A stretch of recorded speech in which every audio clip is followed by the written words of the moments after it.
Nous allons ouvrir la parole de Dieu dans le livre aux Colossiens, Colossiens 1,16, car en lui ont été créées toutes les choses qui sont dans les cieux et sur la terre, les visibles et les invisibles, trône, dignité, domination et autorité. Tout a été créé par lui et pour lui. Il est avant toute chose et toute chose subsiste en lui. Et nous allons lire une deuxième écriture dans Apocalypse chapitre 12, à partir du verset 7. « Il y eut guerre dans le ciel. Michel et ses anges combattirent contre le dragon. Et le dragon et ses anges combattirent. Mais ils ne furent pas les plus forts, et leur place ne fut plus trouvée dans le ciel. Et il fut précipité, le grand dragon, le serpent ancien, appelé le diable et Satan, celui qui séduit toute la terre, et il fut précipité sur la terre, et ses anges furent précipités avec lui. » Seigneur notre Dieu, nous te remercions ce matin pour ta parole. Merci Seigneur pour ta présence. Merci Seigneur pour ton Esprit Saint qui nous parle, qui nous instruit, qui nous interpelle ce matin. C'est pourquoi nous voulons te laisser toute la place, Seigneur, pour nous instruire, nous parler, nous encourager. Seigneur, nous sommes là pour toi, nous sommes là pour écouter ta parole. Et nous voulons t'honorer. Alléluia. À toi la gloire, Seigneur Père. Amen. Ce matin, j'aimerais vous parler sur un monde invisible. Dieu a créé un monde visible, mais aussi un monde invisible. Vous savez que l'homme n'est pas la seule créature créée à l'image de Dieu. Il y a un grand nombre de créatures spirituelles qui ne sont pas soumises aux mêmes lois que nous. Elles ne sont pas soumises aux limites de la matière, aux limites du temps et de l'espace. Il y a des créatures invisibles qui ne sont pas identiques à celles des hommes, des humains. Et c'est invisible aux yeux humains, mais pourtant tout aussi vrai que les choses visibles. À titre d'exemple, nous avons l'air que nous respirons. Il est invisible. Quand il n'y a plus d'air ou qu'on est en manque d'air, eh bien on le ressent, on sent un besoin. Il y a même autour de nous des ondes, des fréquences radio et qui sont invisibles. Nous avons la 3G, la 4G, maintenant la 5G, bientôt la 6G. Nous avons tout un tas de fréquences radio qui sont invisibles et qui pourtant sont réelles, n'est-ce pas? On ne peut pas nier qu'autour de nous, il y a aussi un monde invisible, qu'on le croit ou qu'on ne le croit pas. Donc, la seule problématique, c'est qu'il faut capter, il faut identifier, il faut interpréter ce qu'il y a autour de nous, notamment en ce qui concerne les ondes radio. On a besoin d'avoir un outil qui nous permet de les capter et ensuite de les interpréter pour pouvoir ensuite nous les délivrer. Mais néanmoins, il y a un monde invisible autour de nous. Il y a un monde spirituel autour de nous, mais qui est tout aussi réel que le monde physique dans lequel nous vivons confortablement. Il y a un monde spirituel. Dieu nous donne certaines informations, mais il ne nous donne pas toutes les informations. Donc Dieu nous parle au sujet d'un monde invisible, et c'est important de savoir ce que la Bible dit, ce que Dieu dit au sujet de ce monde invisible, qui est caché à nos yeux charnels, naturels, mais qui existe. Et concernant le monde des esprits, eh bien la Bible nous en parle, mais la révélation est sobre. Nous n'avons pas besoin d'aller au-delà de ce que Dieu nous a révélé dans sa parole. Si Dieu nous a révélé certaines choses, c'est parce qu'on en avait besoin et on n'a pas besoin d'aller au-delà et d'interpréter des choses que Dieu ne nous a pas révélées. Alors nous ne savons pas exactement quand Dieu a créé ce monde invisible, mais nous savons qu'il existe, qu'il est autour de nous. La Bible nous enseigne clairement sur l'existence des anges. Vous avez déjà entendu parler des anges, on a parlé des anges. Les anges, ce n'est pas une invention humaine. Les anges font partie des êtres qui sont créés par Dieu. Ce n'est pas l'homme qui les a inventés, ce sont des êtres spirituels qui ont été créés par Dieu, mais qui restent invisibles à l'œil humain. Nous ne savons pas exactement quand Dieu a créé les anges, mais nous savons que tout ce que Dieu a créé, eh bien, était bon. Et dans sa sainteté, eh bien, Dieu ne peut pas créer quelque chose de mauvais ou quelque chose qui soit empreint de péché. Donc, quand Dieu a créé les anges étaient sans péché. Et la Bible nous dit dans Hébreux, au chapitre 1, verset 4, ne sont-ils pas, en parlant des anges, il nous dit, ne sont-ils pas tous des esprits au service de Dieu, envoyés pour exercer un ministère en faveur de ceux qui doivent hériter du salut. Et ensuite, le psaume chapitre 103, verset 20, le psalmiste dit « Bénissez l'Éternel, vous ses anges, qui êtes puissants en force et qui exécutez ses ordres. » Donc, les anges, eh bien, sont des êtres créés. Ce sont des êtres que Dieu a créés. J'aimerais voir avec vous quelques caractéristiques des anges. Les anges, donc, sont invisibles. On ne connaît pas exactement leur apparence, à quoi ils ressemblent. Bien qu'ils soient déjà apparus à certains moments sous une forme humaine à des hommes, mais néanmoins les anges restent des esprits. Apparemment, la parole de Dieu nous dit que, nous apprend qu'il n'y a pas de sexe parmi les anges, bien que les Écritures en parlent toujours au genre masculin. Les anges, donc, sont des êtres spirituels. Les anges ne sont pas des esprits des morts. Ce n'est pas des morts qui se sont transformés en esprits, ou ce n'est pas l'esprit des morts. Les anges, ce n'est pas des êtres humains qui ont été glorifiés. Ce n'est pas ça, les anges. Les anges, la Bible les appelle des esprits au service de Dieu. La Bible nous dit que les anges sont nombreux. La Bible nous dit aussi que les anges sont puissants. Ils ne sont pas tout-puissants. Dieu seul est tout-puissant. Mais les anges, ils ont un pouvoir, ils ont une puissance qui est supérieure à la nôtre, Cédric. Et ils sont plus puissants que nous, on va voir pourquoi. Parce que les anges ont un pouvoir surnaturel par rapport à l'homme. La Bible dit qu'un ange, vous lirez dans la parole de Dieu, tua tous les premiers-nés d'Égypte. Un seul ange. Terrible, hein? Un ange même ôta la pierre qui pesait, je ne sais pas combien de centaines de kilos, qui était devant le tombeau de Jésus. C'est un ange qui est venu la déplacer. Les anges sont plus puissants que moi. Ils ont plus de muscles. Et même un ange tua 185 000 Assyriens. Vous lirez cela dans Ésaïe chapitre 37, verset 36. Un seul ange, il a la capacité de tuer 185 000 Assyriens. Vous ne pensez pas que l'armée d'anges célestes peut envahir et peut gagner le combat, n'importe quel combat terrestre? Eh bien, les anges peuvent remporter la victoire sur les hommes parce que les anges sont puissants. Et les anges ont aussi une mission.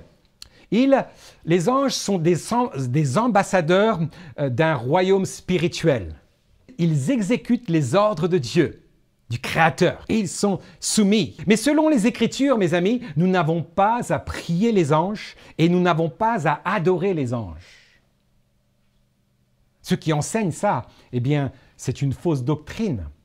On ne doit pas adorer ni prier les anges, parce que cela ne glorifie pas le Seigneur. Elle nous éloigne plutôt de la parole de Dieu, des Saintes Écritures, lorsque l'on adore ou lorsqu'on prie des anges. Et la Bible nous laisse entrevoir une certaine hiérarchie des anges. Il y a un ordre, il y a une hiérarchie parmi ces créatures célestes. Et ces créatures restent fidèles à Dieu, parce que les anges respectent même la hiérarchie de Dieu. Et la Bible nous parle de créatures célestes telles que les archanges. Vous avez déjà entendu parler de l'archange Michael? l'archange, eh bien, c'est-à-dire le prince des armées célestes. La Bible nous parle des archanges, vous lirez dans Daniel au chapitre 10, verset 13, et dans le Jude 9 aussi. Eh bien, on ne sait pas, est-ce qu'il y a un seul archange, celui dont la parole de Dieu appelle Michael? Nous ne savons pas. Ou est-ce qu'il y en a plusieurs? Mais nous savons qu'il y a des archanges. Ensuite, il y a aussi des chérubins. Les chérubins, eh bien, semblent jouer un rôle de surveillant, de protecteur. On lit dans Genèse chapitre 3, verset 24. « C'est ainsi qu'il chassa Adam et il mit à l'orient du jardin d'Éden les chérubins qui agitent une épée flamboyante pour garder le chemin de l'arbre de vie. » Donc il y a les chérubins. Donc, ils semblent jouer un rôle de surveillant, de protecteur. Il y a ensuite les séraphins. Les séraphins qui semblent chargés d'un service dans le royaume céleste. Et nous lisons dans Ésaïe au chapitre 2, verset 3. Des séraphins se tenaient au-dessus de lui. Ils avaient chacun 6 ailes. 2 dont ils se couvraient la face, 2 dont ils se couvraient les pieds et 2 dont ils se servaient pour voler. Ils criaient l'un à l'autre, les séraphins. Ils criaient l'un à l'autre et disaient « Saint, Saint, Saint est l'Éternel des armées, toute la terre est remplie de sa gloire. » Saint, Saint, Saint est le Seigneur, criaient les séraphins. Waouh, Seigneur! Et il y a ensuite, eh bien, les anges, la Bible nous en parle beaucoup, qui sont des messagers. Les êtres spirituels, les anges, sont des messagers qui semblent être les agents de Dieu. Et dans Matthieu au chapitre 24, verset 31, Jésus dit « Il enverra ses anges avec la trompette retentissante et ils rassembleront ses élus des 4 vents depuis une extrémité des cieux jusqu'à l'autre. » La mission des anges, c'est d'obéir à Dieu, de transmettre un message, un ordre de Dieu. Ils sont envoyés pour s'opposer aux mauvais esprits. Ils sont envoyés pour servir les saints, c'est-à-dire tous ceux qui appartiennent à Dieu en Jésus-Christ. Et c'est à eux que, sans le savoir, souvent, eh bien, nous avons affaire. Peut-être que nous avons accueilli des anges à la maison sans le savoir. Et puisque la parole de Dieu n'en dit pas plus à leur sujet, c'est que nous n'avons pas besoin de nous adresser à eux. C'est Dieu qui met à notre disposition, quand il veut, où il veut, des anges. On doit prier Dieu. Moi, je prie Dieu d'envoyer un ange autour de mes enfants, de protéger mes enfants, qu'il y ait toujours un ange qui soit là pour veiller à elles, veiller sur elles. Je ne prie pas les anges, mais je prie Dieu d'envoyer des anges protecteurs. Et cela est biblique. La Bible nous apprend qu'il y a 2 catégories d'anges. Il y a les anges maléfiques, il y a les anges déchus. Et la Bible nous dit qu'il y en a un tiers des anges du ciel, des créatures célestes, ont été précipités du ciel. Ils sont tombés, un tiers. Ce sont des créatures qui sont des créatures infidèles. Pourquoi? Parce qu'ils ont été influencés et ils ont été séduits et entraînés par Lucifer, qui était un grand archange du ciel. Et à cause de sa rébellion, eh bien, il a été précipité, il a été chassé de la présence de Dieu. Et alors, eh bien, le diable, Lucifer, a entraîné avec lui un tiers des anges. Ensuite, il y a une autre catégorie, c'est les anges. Eh bien, c'est les anges célestes qui n'ont pas été séduits, qui ne sont pas tombés, qui sont restés fidèles à Dieu. Et ces anges-là sont au service de Dieu. Il y en a 2 tiers. Ils sont beaucoup plus nombreux. Les uns travaillent pour le service du diable et les autres travaillent pour le royaume de la lumière, pour le royaume des cieux, pour le Seigneur. Ils exercent un ministère envers les croyants, envers les enfants de Dieu. Et les autres, les anges déchus, travaillent pour le royaume des ténèbres. Ils cherchent à entraîner l'humanité dans leur sillage et même dans leur perdition. Alors, sous quelle influence allons-nous nous placer? Des anges déchus ou des anges qui sont restés fidèles à Dieu? Parlons des anges qui sont au service de Dieu. Il y en a 2 tiers des anges sont au service de Dieu. La Bible nous dit dans Hébreux au chapitre 1, verset 14, nous avons lu qu'ils sont des envoyés de Dieu. Ils sont envoyés pour exercer un ministère en faveur des fils et des filles de Dieu. Vous savez que les anges avaient une place importante dans le ministère du Seigneur Jésus. La venue du Messie, elle fut annoncée par un ange à Marie et à Joseph. Vous lirez dans Matthieu chapitre 1, verset 20, Luc 1, 26, 27. Des anges même étaient présents à sa naissance. Des anges étaient présents à sa résurrection. Des anges étaient présents lors de son ascension. Waouh, Seigneur! Et la Bible nous dit même que des anges accompagneront le retour du Seigneur Jésus-Christ. Les anges ont un rôle très important. Et il y a aussi les apparitions d'anges dans la vie du Seigneur Jésus pendant la tentation, dans le désert et à Gethsémanée. Il y a des anges qui sont venus fortifier le Seigneur Jésus. Les anges ont joué un rôle très important dans la vie de Jésus. Vous ne pensez pas qu'on a besoin aussi de l'intervention des anges dans nos vies aujourd'hui? Donc les anges aussi ont une place importante dans la vie du chrétien, dans nos vies. N'oubliez pas, je suis en train de parler du monde invisible, pas les choses visibles. Donc ce monde invisible qui existe, qui est créé par Dieu, eh bien, il est autour de nous. Nous devons le croire.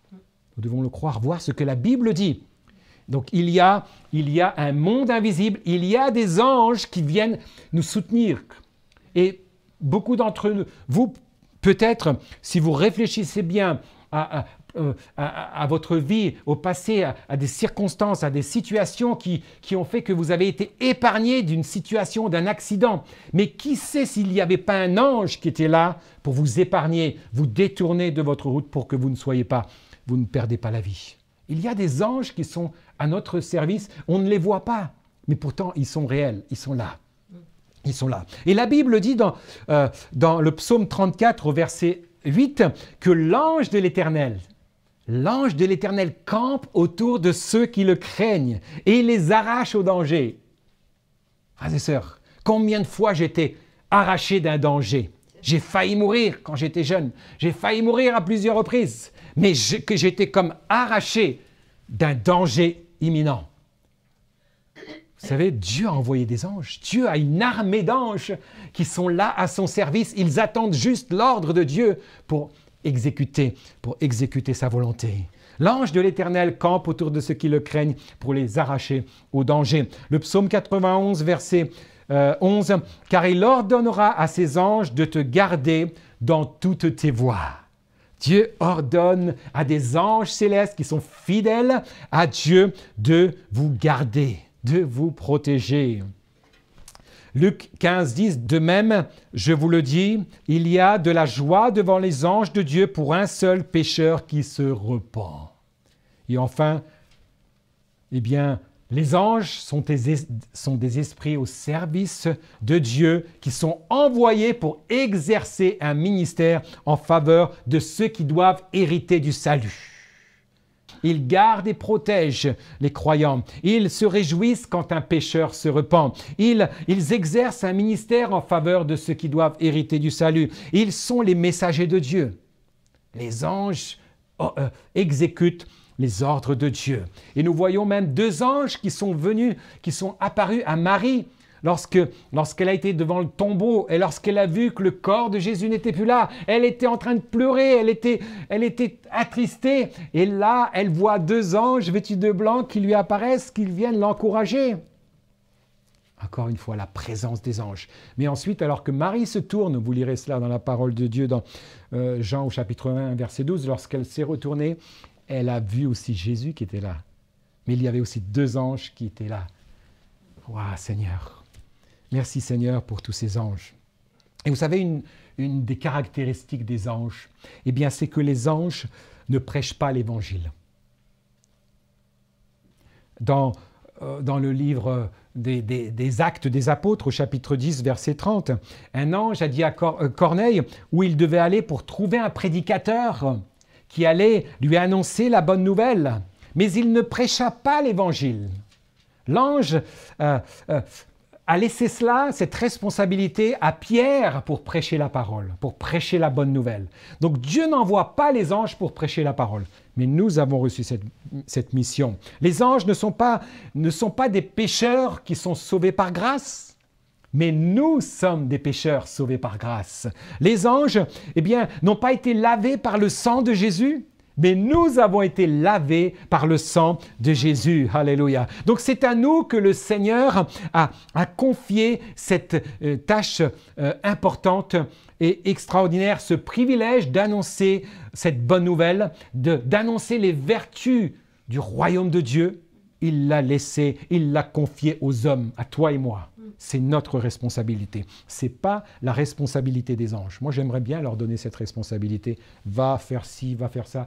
Non, le Seigneur les envoie pour nous servir, mais ensuite, Dieu nous laisse la mission, la responsabilité d'annoncer le royaume de Dieu et cette bonne nouvelle. La première catégorie, ce sont les anges qui sont restés fidèles à Dieu. Ensuite, il y a cette deuxième catégorie d'anges qu'il ne faut pas ignorer. C'est important de savoir qu'il y a aussi des anges déchus. La Bible nous dit clairement qu'il y a un grand nombre d'anges qui sont tombés et qui ont péché. Et dans 2 Pierre, chapitre 2, verset 4, l'apôtre Pierre dit « Car si Dieu n'a pas épargné les anges qui ont péché, mais s'il les a précipités dans les abîmes des ténèbres et les réserve pour le jugement. » Ensuite, Jude, chapitre 1, verset 6, il y a un seul chapitre, qu'il a réservé pour le jugement du grand jour, enchaînés éternellement par les ténèbres, les anges qui n'ont pas gardé leur dignité, mais qui ont abandonné leur propre demeure. Ces anges n'ont pas gardé leur dignité. Ils ont abandonné leur propre demeure. Donc la Bible ne nous révèle pas grand-chose à propos de ce qui s'est passé avant les premiers versets de la Genèse. Mais la Bible nous dit qu'au moment de la rébellion du diable, de Lucifer, un tiers des anges sont tombés. Et vous lirez cela dans Apocalypse au chapitre 12, verset 4 et ainsi de suite. Vous verrez un tiers d'anges qui sont tombés. Donc les caractéristiques des anges déchus, c'est qu'en péchant, ils ont perdu leur état premier. Et ils ont quitté leur propre habitation. Et ces anges-là étaient insatisfaits de leur état.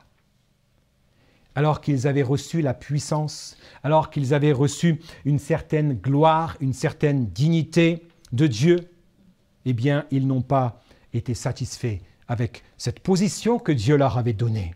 Et ils se sont laissés entraîner par l'archange Lucifer dans le péché d'orgueil, dans le péché de la rébellion, de la désobéissance volontaire à Dieu. Ils ont désobéi volontairement, hein. Ce n'est pas Dieu qui les a poussés. Dieu les avait créés purs, saints, mais ils ont désobéi volontairement. Ils ont été influencés par Lucifer.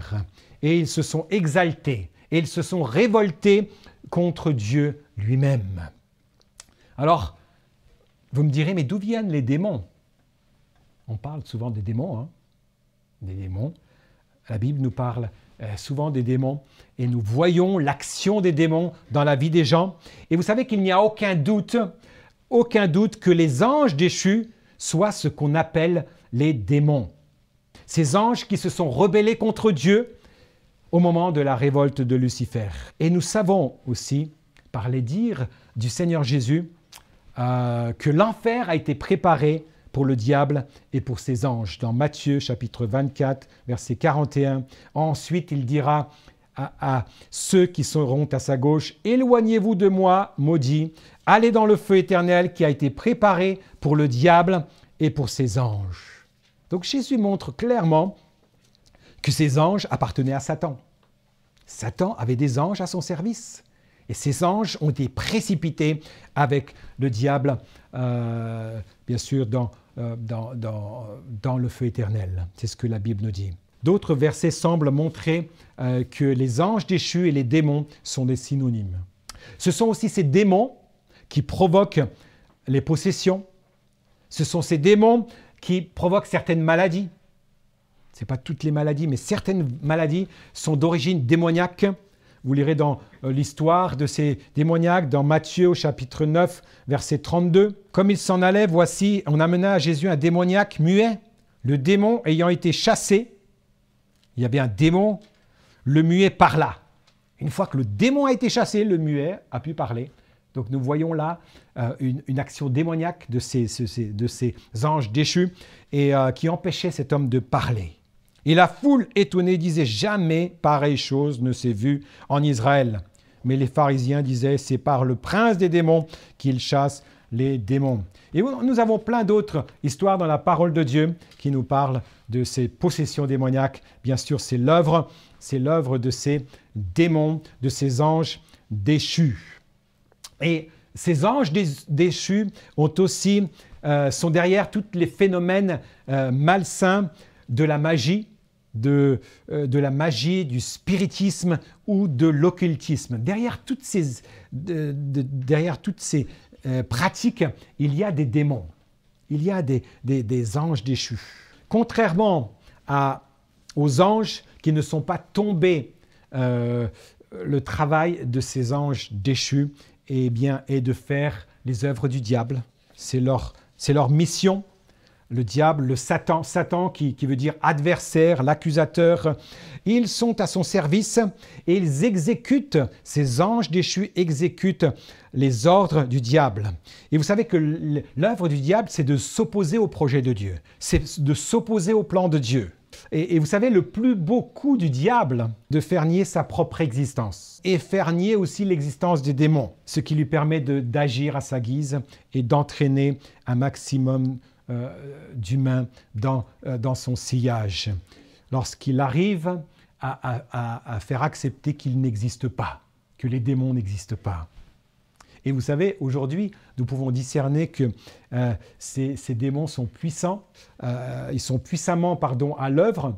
Aujourd'hui, nous le voyons dans le quotidien, que le dragon, le serpent ancien, sait que ses jours sont comptés. Donc ces anges-là cherchent à isoler, à séduire même les fils et les filles de Dieu. Et la Bible nous dit qu'ils se déguisent même. Vous imaginez, ils se déguisent en anges de lumière. Ces anges déchus se déguisent en bel ange, en ange de lumière, pour pouvoir séduire un maximum de gens. Et Martin Luther, vous savez comment il le traitait? Il traitait le diable de singe de Dieu, parce qu'il vient imiter Dieu. Il vient tromper les gens, c'est le singe de Dieu. L'objectif principal du diable, c'est d'éloigner les hommes de Dieu, de les éloigner de sa protection, de sa parole. Et alors, il envoie des anges, il envoie ses anges, ces démons, pour leur faire les distraire, pour leur faire gaspiller leur temps. Et comment est-ce qu'il s'y prend? Eh bien, il s'y prend au travers du mensonge, au travers de séduction, au travers de dépouillement des armes spirituelles. Il veut dépouiller les croyants de leur armure pour pouvoir les toucher. Ces démons s'affairent à détruire le projet de Dieu, à détruire tout ce que Dieu fait. Ils s'affairent à détruire le couple, la famille, les amitiés, la moralité, la fraternité. C'est leur œuvre, c'est de détruire tout ça. C'est de détruire le projet de Dieu. Donc, il ne faut pas ignorer, la mission de ces anges déchus. Mais vous savez, la Bible dit, et formelle, que leur condamnation éternelle est déjà fixée. C'est la perdition éternelle. Il n'y a pas d'espoir de rédemption pour eux. Donc les anges célestes qui ne sont pas tombés sont au service de Dieu. Ils exercent un ministère en faveur des chrétiens, de ceux qui veulent marcher dans les voies de Dieu. Et les anges déchus sont au service du diable. Et nous lisons dans Éphésiens au chapitre 6, verset 12, que les puissances occultes, que les anges déchus dans ce gouvernement du diable, il y a aussi une hiérarchie.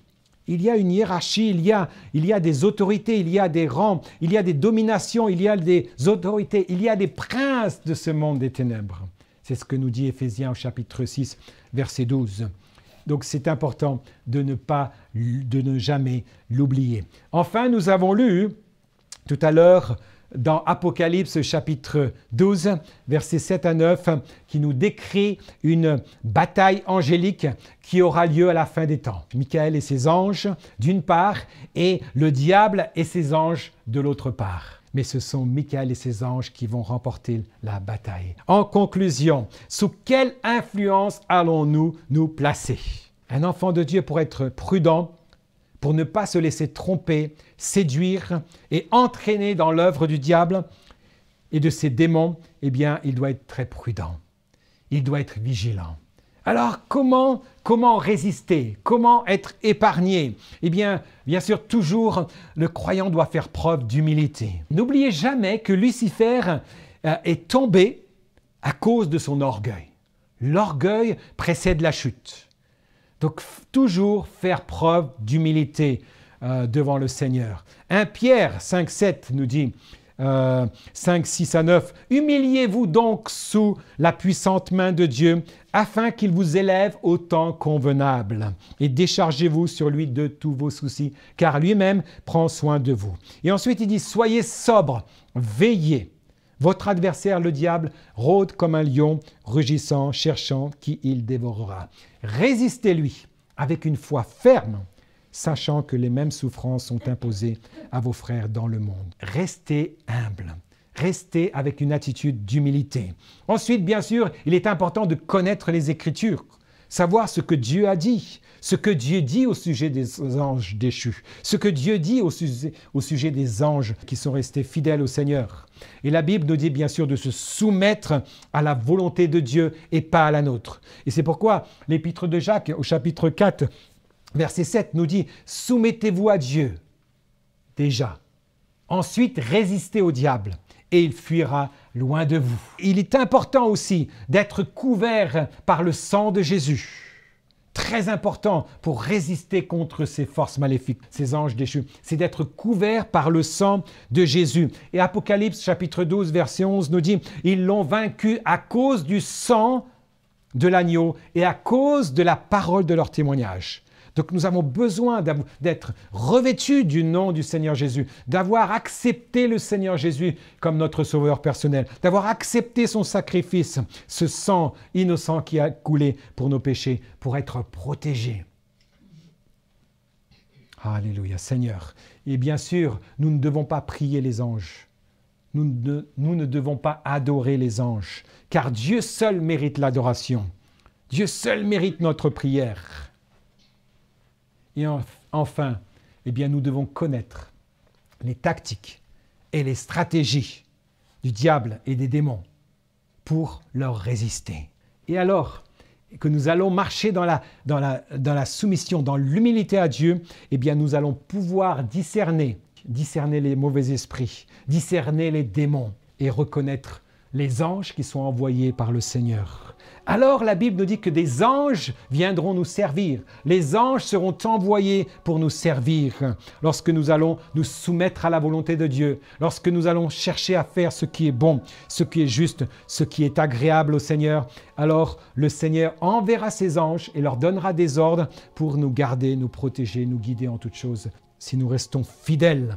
Et alors nous pouvons nous joindre à la multitude des anges, comme nous avons lu tout à l'heure dans le psaume 103, verset 20. « Bénissez l'Éternel, vous ses anges, qui êtes puissants en force et qui exécutez ses ordres. » Nous allons bénir l'Éternel, nous allons nous joindre à la louange, à l'adoration des anges.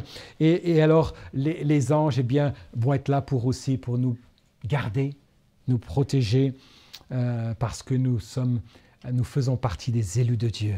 Parce que les anges de Dieu sont des esprits qui sont envoyés par Dieu pour exercer un ministère auprès des enfants de Dieu, auprès de ceux qui doivent hériter du salut, de la vie éternelle. Et en tant que chrétiens, eh bien, nous sommes les enfants de Dieu et nous avons à notre disposition un grand nombre d'anges qui sont là, qui sont invisibles, mais qui sont aussi réels que les fréquences radio, que l'air que nous respirons.